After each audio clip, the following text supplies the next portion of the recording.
ये हनुमान जी की मुष्ट का, और उसमें भी ताकत किसान वाली होनी चाहिए, और जब बोलना चाहिए भारत माता की, जन जन के आराध्य वीर तेजाजी महाराज की, शाकंभरी माता जी की, भक्त शिरोमणि मीराबाई की, भक्त शिरोमणि कर्माबाई की, आप सबकी आज के इस स्मृति से श्री भमरा राम जी कड़वा की प्रतिमा अनावरण समारोह के इस कार्यक्रम में मंच पर विराजमान कैबिनेट में मेरे साथी राज्य मंत्री भाई विजय सिंह जी चौधरी साहब, कैबिनेट में मेरी साथी मंत्री महोदय श्री मंजू मागवाड़ जी, पूर्व केंद्रीय मंत्री और किसान आयोग के अध्यक्ष सीआर चौधरी साहब, हमारी सांसद और प्रदेश की उपाध्यक्ष डॉक्टर ज्योति मिर्धा जी, हमारे विधायक श्री लक्ष्मण जी कलरू साहब, हमारे विधायक, मुझे बड़ी खुशी होती है कि जब एक किसान, और वो भी ठेठ किसान, जब विधानसभा में पहुंचता है और अपने गांव की बात रखता है, ऐसे भाई रेवत राम जी डांगा साहब, हमारी पार्टी की जिला अध्यक्ष श्रीमती सुनीता रांधन जी, जिला प्रमुख नागौर भागीरथ राम चौधरी जी, मैं हमारे बीच में हमारे संत विराजमान हैं, पीठाधीश नरेना धाम ओम प्रकाश दास जी, पीठाधीश पलसाना धाम मनोहर दास जी महाराज, उनके चरणों में मैं नमन करता हूं, उनके चरणों में मैं प्रणाम करता हूं। सीकर से आए हमारे पार्टी के जिलाध्यक्ष मनोज वाटर जी, सरपंच दीपुरा अर्जुन राम कड़वा जी, और धर्मपत्नी स्वर्गीय भमरा राम जी कड़वा, श्रीमती भमरी देवी जी, उनको भी मैं प्रणाम करता हूं, नमन करता हूं।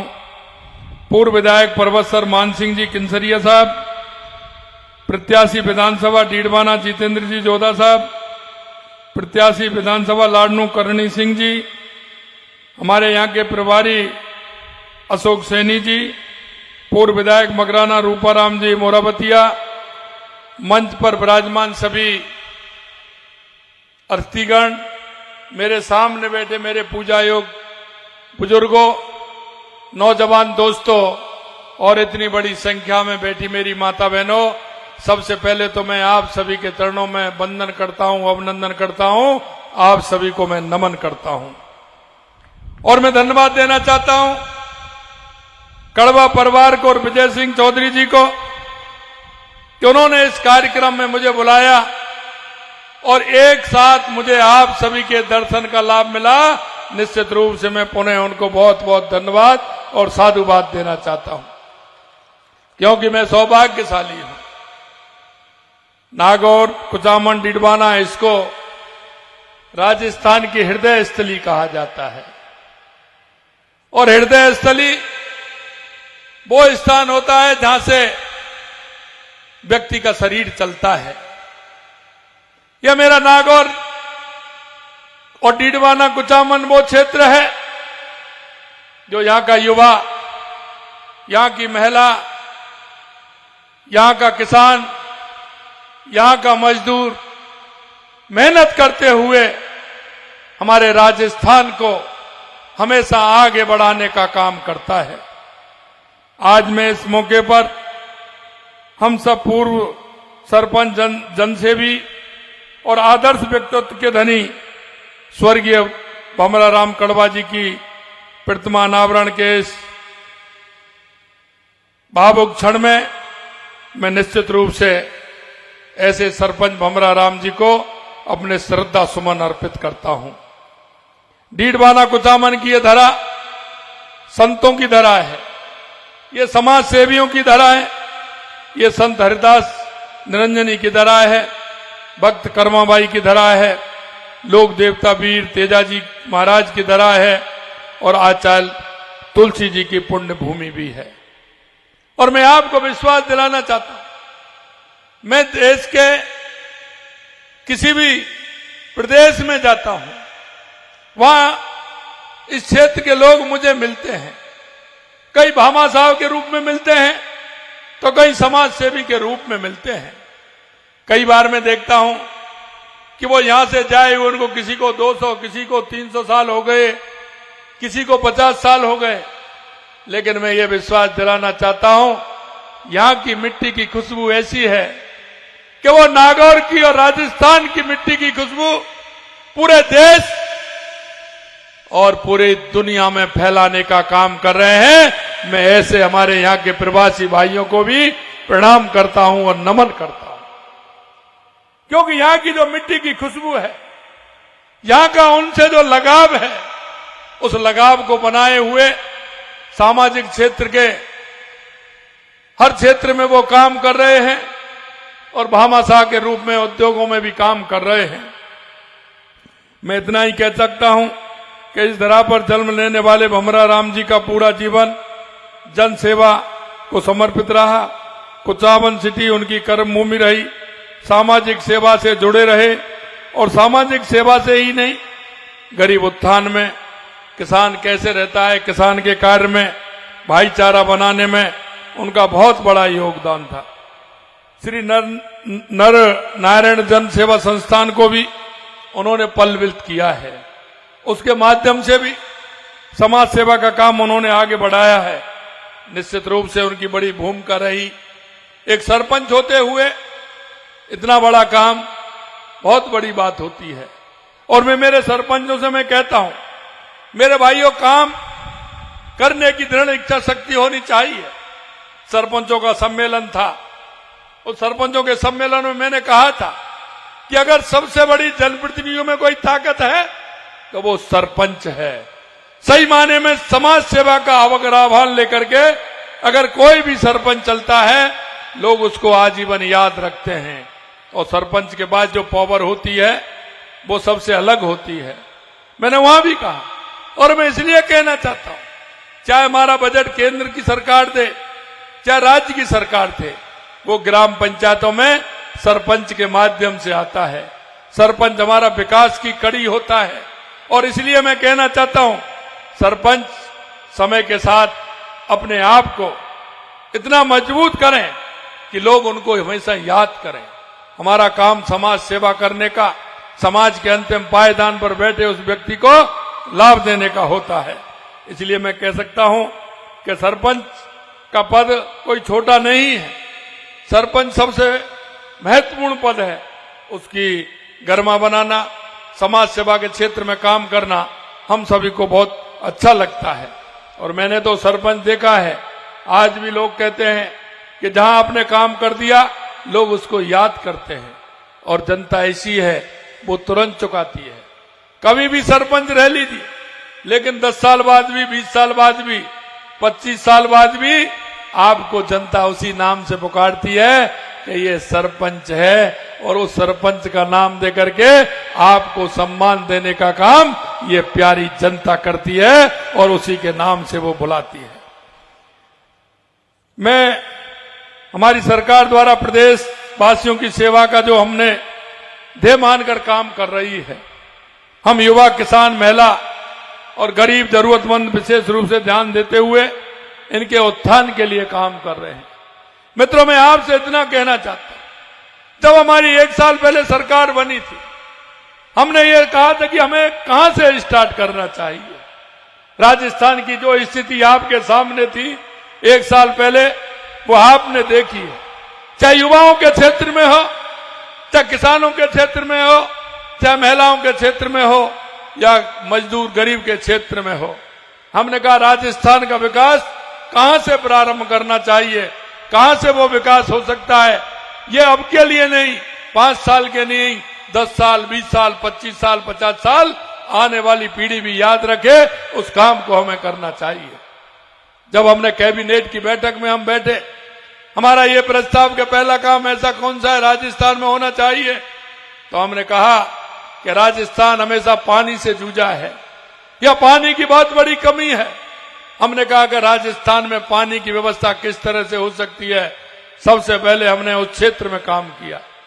और मैं मित्रों ये कह ही नहीं, आपने एक साल में देखा होगा, मैं ये तो नहीं कह सकता कि कागज की तरह एक साथ नक्शे पर बिछा दें, लेकिन मैं इतना विश्वास दिलाता हूं आने वाले समय में राजस्थान जो कम पानी के लिए जाना जाता है, राजस्थान का पानी के नाम पर अग्रणी राजस्थान होगा, यह मैं आपको विश्वास दिलाता हूं। क्योंकि किसानों की पीड़ा हम जानते हैं। हमारा किसान बहुत मेहनत कश है, एक नहीं दो नहीं तीन फसल ले सकता है, लेकिन पानी की कमी के कारण वो असहाय, वो देखता है कि मैं क्या करूं। हमने सबसे पहले, चाहे वो हमारी ईआरसीपी हो, हमारा यमुना समझौता हो, चाहे हमारे इंदिरा गांधी नहर से पानी आने वाला हो जो पोंग डैम से आता है, उसके लिए हमने जो हमारा खाली रहता था उसको कैसे भरें, यमुना से हमारी शेखावाटी के लिए पानी कैसे आए, पूर्वी राजस्थान में पानी कैसे आए। और हमने यही नहीं, हमने कहा है कि जब हमारी इंदिरा गांधी नहर में पानी आएगा तो हमारे हनुमानगढ़, गंगानगर, बीकानेर, नागौर, फलौदी, जैसलमेर, जोधपुर और बाड़मेर को पानी मिलेगा। हमने यह भी कहा कि नागौर को हम किस तरह से, जो हमारा ईआरसीपी है, इसमें पानी के लिए किस तरह से जोड़े, तो वो भी हमारी योजना है कि उसके नजदीक हम किस तरह से उसको जोड़े। आधा पानी चंबल से मिले और आधा पानी हमारा इंदिरा गांधी नहर से इसमें मिले। हमने यही नहीं, हमने बांसवाड़ा, डूंगरपुर, उदयपुर के लिए देवास स्कीम को, जो आधा पानी हमारा अरब सागर में जाता था वो बेकार जाता था, आधा हिंद महासागर में आता था, उसका उपयोग हम करते थे। वो पानी को भी हमने टनल बना करके, एनीकट बना करके उस पानी को भी हमने इधर लिया है, जिससे कि हमारा बीसलपुर में वो पानी आए और हमारे राजस्थान के क्षेत्र में पूरा पानी मिले। हमने माही डैम के माध्यम से हमारा डूंगरपुर, बांसवाड़ा, पाली आकर के जमाई बांध के माध्यम से हमारे जोधपुर के कुछ हिस्से में पानी आए, जालौर और सिरोही में पानी मिले। ये भी हमने योजना बनाई है। हमारी ये चारों पांचों योजना निश्चित रूप से धरातल पर धीरे धीरे आ रही है। ईआरसीपी को आपने देखा है, नीचे नीचे धरातल पर आ रही है। 17 दिसंबर को माननीय यशस्वी प्रधानमंत्री नरेंद्र मोदी जी ने उसका शिलान्यास भी किया है, उसके लिए पैसा भी मंजूर किया है। हमारे 15 दिन बाद डीपीआर बनने के बाद वो काम भी हमारा प्रारंभ हो जाएगा। मित्रों, मैं यही कहना चाहता हूं कि हमारे किसान की तकलीफ क्या है, हमारा किसान किस तरह से आगे बढ़ सकता है, इस काम को देखते हुए हमने पानी के क्षेत्र में काम किया है। दूसरा काम था हमारा बिजली का, कि हमारे को बिजली समय पर नहीं मिलती, बिजली की बड़ी दिक्कत होती है। तो हमने ये काम किया कि 2,24,000 करोड़ रुपए के हमारी केंद्र सरकार से एमओयू किया और उसका काम धरातल पर आ गया। और हम आपको विश्वास दिलाते हैं 2027 तक हम किसान को पूरी बिजली देंगे, सस्ती बिजली देंगे और दिन में बिजली देंगे। ये हमने कहा है, ये हम आपको करके दिखाएंगे। चौथा हमारा था कि हमारा वो युवा, हमारी वो बहन, हमारा वो भाई जो सपने सजोता है, पिताजी को विश्वास दिलाता है कि पिताजी मैं आपका सहारा बनूंगा। क्योंकि किसान अगर अकेली खेती पर निर्भर होता है तो उसकी स्थिति ठीक नहीं रहती है। किसान अकेले खेती पर निर्भर, क्योंकि खेती धीरे धीरे हमारा पानी के कारण, महंगाई के कारण किसान के लिए दिक्कत पैदा देता है। हमने कहा किसान के बेटे को कहीं ना कहीं जोड़ना, उसको रोजगार देना, किसान के पशुपालन के माध्यम से उसको जोड़ना। तो और मैं भाई और बहनों, मैं इतना ही कहना चाहता हूं कि आपने देखा होगा, हमने वायदा किया था, विजय सिंह जी कह रहे थे कि हमने वायदा किया है 5 साल में 4 लाख सरकारी नौकरी देंगे। आपने देखा होगा हमने 60,000 नियुक्तियां पत्र दे दिए, अगले महीने 15,000 और दे देंगे। जुलाई में हमारा 1 साल होगा, क्योंकि बजट हमारा जुलाई में आया था, और जुलाई तक हम 1 लाख नियुक्ति देने का काम करेंगे, 1 लाख नियुक्ति देने का काम करेंगे। हमने यह भी कहा है कि हम 4 लाख नौकरी देंगे, तो आपने देख लिया होगा 2025 का 81,000 वैकेंसियों का हमने कैलेंडर निकाला है, जिससे हमारा भाई हमारी वो बहन आराम से तैयारी करें। तैयारी करते हुए हर विषय का हमने डेट दिया है कि इस डेट को ये पेपर होने वाला है, और हम आगे ये भी करने वाले हैं कि इसका परिणाम किस दिन आएगा और इसका नियुक्ति पत्र किस दिन मिलेगा, ये भी हम सुनिश्चित करेंगे। क्योंकि हमारे मन में किसी तरह का ये भाव नहीं है कि ये मेरा होगा तेरा होगा। राजस्थान की 8 करोड़ जनता के लिए हमारी सरकार काम करती है, हमारे किसान मजदूर के लिए काम करती है, हमारी बहनों के लिए काम करती है। मित्रों, मैं कहना चाहता हूं, अगर हमारी बहनें आगे नहीं बढ़ेंगी तो हमारा प्रदेश आगे नहीं बढ़ सकता। हमने कहा हमारी बहनों के लिए आगे बढ़ाने के लिए हमारी सरकार कृत संकल्प है। चाहे हमारी लाडो योजना हो, लाडो योजना के माध्यम से हम काम करें, और इस तरह की हमारी योजना की बहनों को शिक्षा बिल्कुल फ्री करके उनको जगह जगह जहां भी कहीं आवश्यकता हो हम हॉस्टल का भी निर्माण करेंगे और हमारी बहनों को आगे बढ़ाने का काम करेंगे। हम युवा कल्याण नीति भी लेकर के आ रहे हैं, जिससे कि युवाओं का कल्याण हो। और हमने देखा कि अब हमें और क्या आवश्यकता है। हमने देखा युवाओं की नौकरी लगेगी तो हमें फायदा मिलेगा, लेकिन आपको पता है सरकारी नौकरी कितनी लगती है। हमने कहा कि राजस्थान के माध्यम से हमारा उद्योग धंधे लगे। हमने हर जिले में जिला स्तर पर राजस्थान भी किया और प्रदेश स्तर पर भी राजस्थान किया, और ईश्वर की कृपा है 35 लाख करोड़ रुपए के उस MOU हमारे राजस्थान में हुए।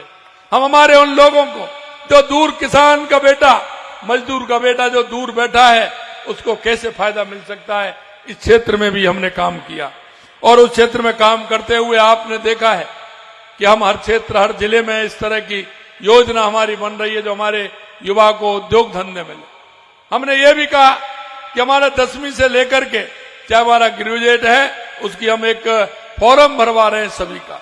उसकी रुचि किधर है, वो क्या काम करना चाहता है, वो नौकरी करना चाहता है या नौकरी देना चाहता है। हम उस राजस्थान से जोड़ते हुए हमारे ऐसे युवा हमें आगे लाने हैं जो खुद आगे आकर के वो नौकरी दे सकते हैं।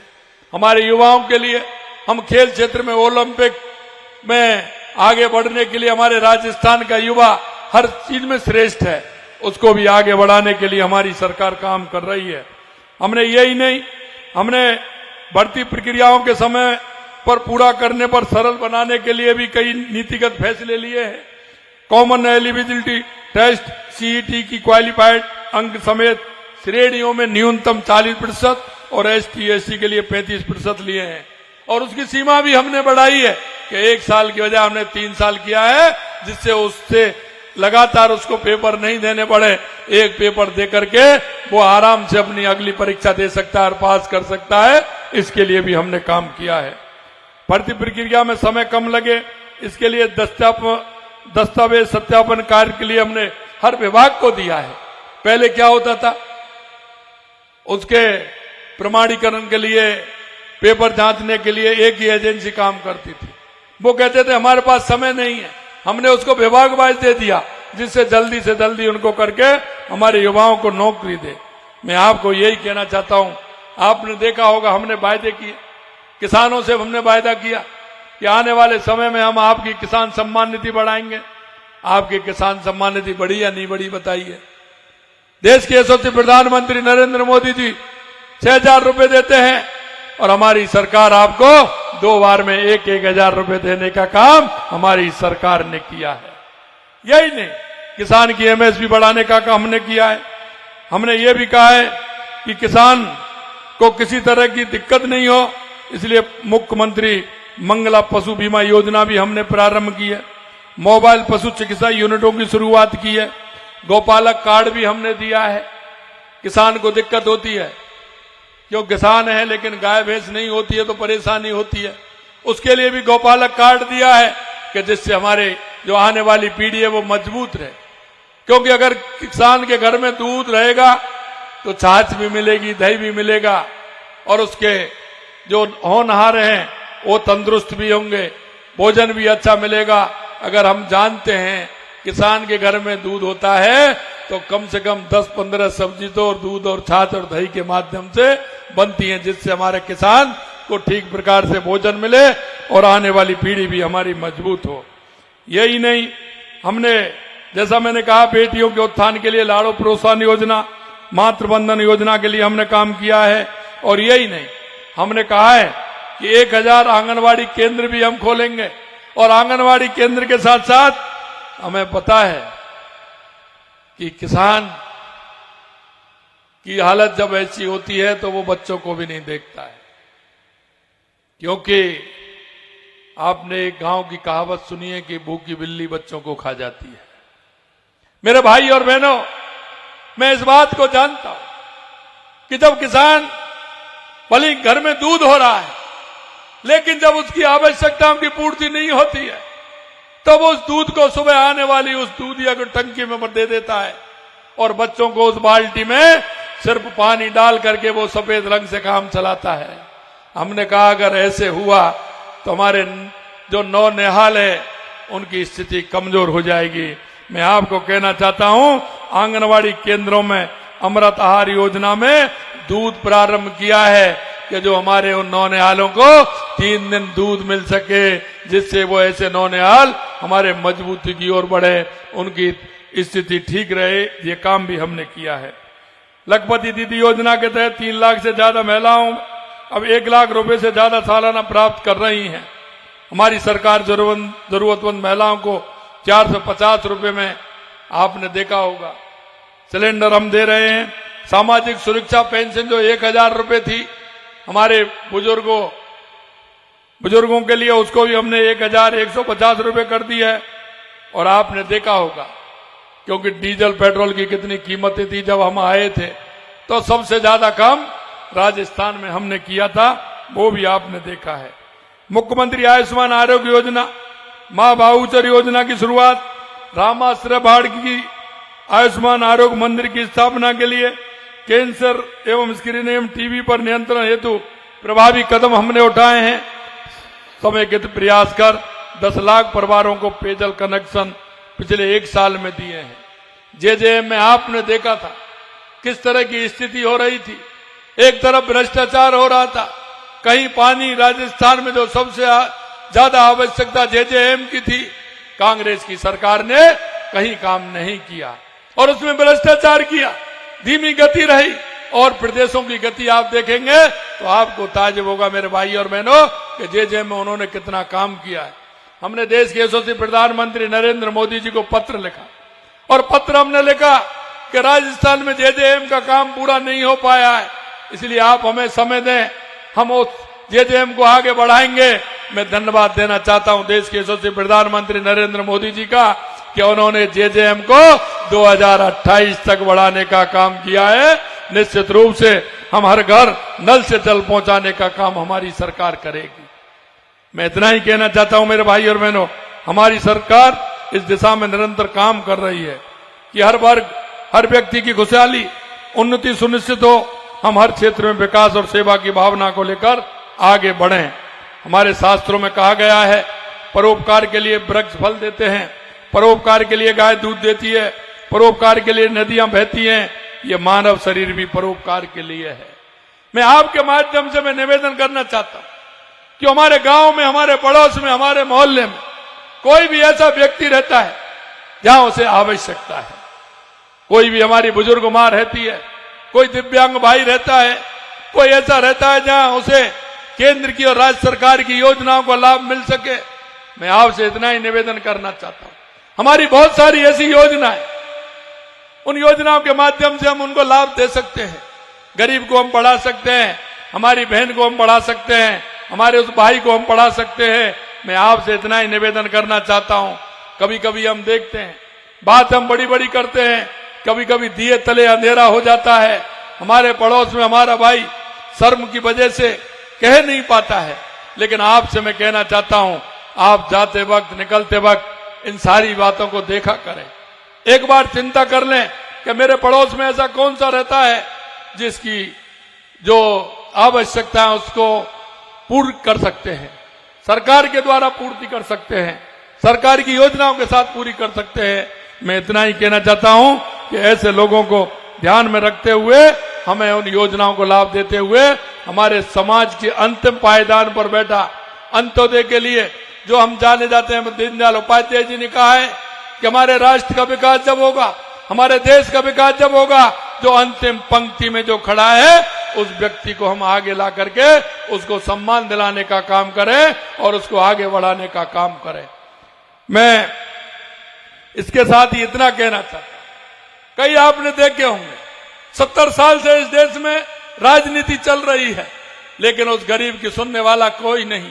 मैं आपको इतना ही कहना चाहता हूं, ये हमारी सरकार गरीब के लिए, किसान के लिए, महिला के लिए, युवा के लिए कृत संकल्प है। हर योजना से आगे बढ़ेंगे। योजना के साथ साथ आप अगर उस व्यक्ति को बताएंगे किसी काम की आवश्यकता होगी, पिछली बार आपने देखा है, मैं वो भी बताना चाह रहा हूं कि हमने डीडवाना कुचामन जिले में प्रमुख जो घोषणाएं की हैं, और वो 1 साल के अंदर, यही नहीं 1 साल के अंदर हमारी जितनी भी जमीन के अलॉटमेंट थे वो हो गए, उनकी वित्तीय स्वीकृति निकल गई, 99% जमीन अलॉट हो गई। और हमारा तो बजट जुलाई में हुआ था, और जुलाई से आप लगा लीजिए 6-7 महीने में हमने जमीन अलॉट कर दी, और 95% हमने उसकी एएस और एफएस भी निकाल दी, वित्तीय स्वीकृति भी हमने दे दी। हमारी सरकार ने डीडवाना कुचामन के विकास के लिए पिछले बजट में ढेरों सारी घोषणाएं की, जो आज हमने उनको धरातल पर उतारने का काम किया है। लोग घोषणाएं कर देते हैं, कह देते हैं। मैं आपसे यही कहना चाहता हूं, अगर एक भी घोषणा अगर हमने की है पिछले साल की, तो आप उनको लेकर के आइए कि वो धरातल पर नहीं उतरी है, उसकी स्वीकृति नहीं हुई है। जिला डीडवाना कुचामन में लगभग 100 करोड़ रुपए के विकास कार्य करवाए जा रहे हैं। डीडवाना कुचामन जिले की 45 बजट घोषणाओं में से 35 मतलब 78% घोषणाओं में स्वीकृति जारी की जा चुकी है। 78% यहां की घोषणाएं स्वीकृति भी हो गई और स्वीकृति जारी भी हो गई। बजट 2024 डीडवाना कुचामन जिले के लिए 11 कार्यों में भूखंड आवंटित की आवश्यकता थी, जिनमें 11 का मतलब 100%। जैसा मैंने कहा, मैं ये आज ही बना के नहीं लाया, ये आपके यहाँ है, आपके जिले में पहले से ही मैंने किया है। जो हमने घोषणाएं की वो पूरी की पूरी जमीन भी आवंटित हो गई उनकी। 58 करोड़ 70 लाख रुपए से डीडवाना कुचामन में छोटी खाडू पर आरओबी निर्माण कार्य कराए जाने हेतु डीपीआर का कार्य प्रारंभ करवा दिया गया है। 5 करोड़ रुपए में नावा शहर डीडवाना कुचामन की विभिन्न सड़कों का निर्माण प्रगतिरत है। मारोट में सहायक अभियंता विद्युत एवं नावा में अधिशासी विद्युत कार्यालय खोला गया है, जो आपकी जो डिमांड थी। भावंता में 132 केवी जीएसएस हेतु भूमि आवंटित की गई है। डीडवाना शहर में 33.11 केवी जीएस निर्माण कार्य हेतु कार्यादेश जारी कर चुके हैं। भूणी आगुंता व कुचामन सिटी में 33 केवी जीएस स्थापित किए जाने हेतु भूमि आवंटित की गई है। कुचामन सिटी हेतु स्वीकृति जारी, आगुंता हेतु कार्य आदेश जारी किए जा चुके हैं। शिवदानपुरा डीडवाना कुचामन में नवीन पशु चिकित्सालय खोला गया है। जसवंतगढ़ लाडू में प्राथमिक स्वास्थ्य केंद्र को सामुदायिक स्वास्थ्य केंद्र में क्रमोन्नत किया गया है। खोरडी उप स्वास्थ्य केंद्र को प्राथमिक स्वास्थ्य केंद्र में क्रमोन्नत किया गया है। जिला चिकित्सालय डीडवाना की बेड क्षमता 200 से 300 बेड की गई है बढ़ा करके। कुचामन जिला अस्पताल में कोरियर यूनिट संचालन प्रारंभ कर दिया गया है। मौलासर स्वास्थ्य केंद्र में बेड स्ट्रेंथ 30 से 50 बेड कर स्वीकृति की जा चुकी है। कुचामन सिटी में देवनारायण आवासीय विद्यालय खोले जाने हेतु भूमि आवंटित की गई है। जिले में नवीनतम टेक्नोलॉजी आधारित automatic driving test track IDT के संचालन हेतु निर्माण कार्य पूर्ण कर लिया गया है। आपके यहाँ जो घोषणा हुई थी, लगभग उन घोषणाओं को हमने लगभग जमीन पर उतारने का काम किया है। मित्रों, हम कहने में विश्वास नहीं, करने में विश्वास करते हैं। आपने देखा होगा, कई लोग आते हैं, चुनाव के समय आते हैं, कोई युवाओं की बात करेगा, युवाओं को भड़काने की बात करेगा, कोई किसानों को भड़काने की बात करेगा, कोई मजदूरों की बात करेगा। लेकिन मैं आपसे कहना चाहता हूं, लेकिन जब समय आता है वो कहीं नजर नहीं आते। नजर अगर आती है तो ये भारतीय जनता पार्टी का कार्यकर्ता आता है और भारतीय जनता पार्टी की सरकार आती है। इसलिए मैं आपको यह विश्वास दिलाना चाहता हूं, आपने जिस विश्वास के साथ, जिस उत्साह के साथ प्रदेश के अंदर भारतीय जनता पार्टी की सरकार बनाई है, हम ये कह सकते हैं कि आपकी भाव और भावना के अनुरूप हमारी सरकार काम करेगी। और आपने देखा है जो संकल्प पत्र हम लेकर के चले थे, उस संकल्प पत्र में हमने 1 साल हुआ है, हमने 50 से 55% हमारे उस संकल्प पत्र के वायदों को हमने पूरा किया है।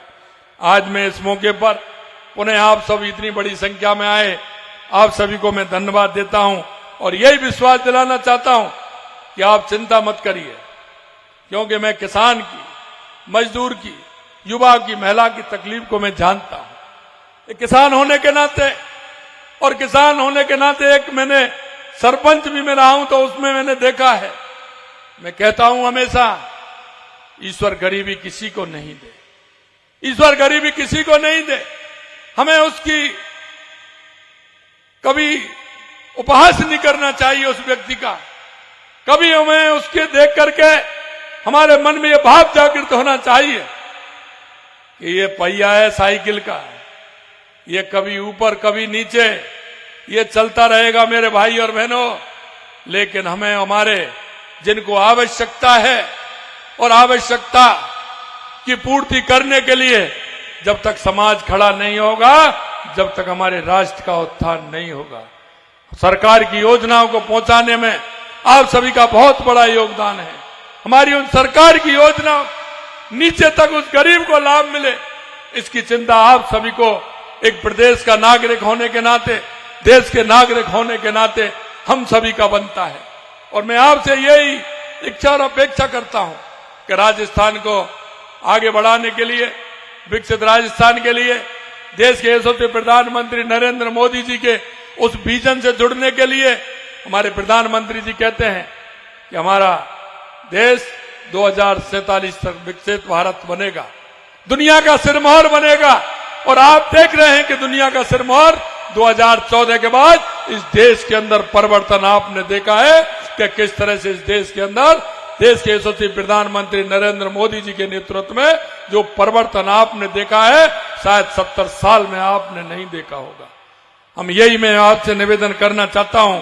आज आपने मेरे को बुलाया, हमने बमरा राम जी की जिस प्रतिमा का अनावरण किया है, उनके योगदान को निश्चित रूप से याद रखें, याद रखते हुए जनसेवा की प्रेरणा लें। इतना ही मैं आप सभी से कहना चाहता हूं। आप सभी को बहुत बहुत धन्यवाद। जय हिंद, जय भारत, जय राजस्थान।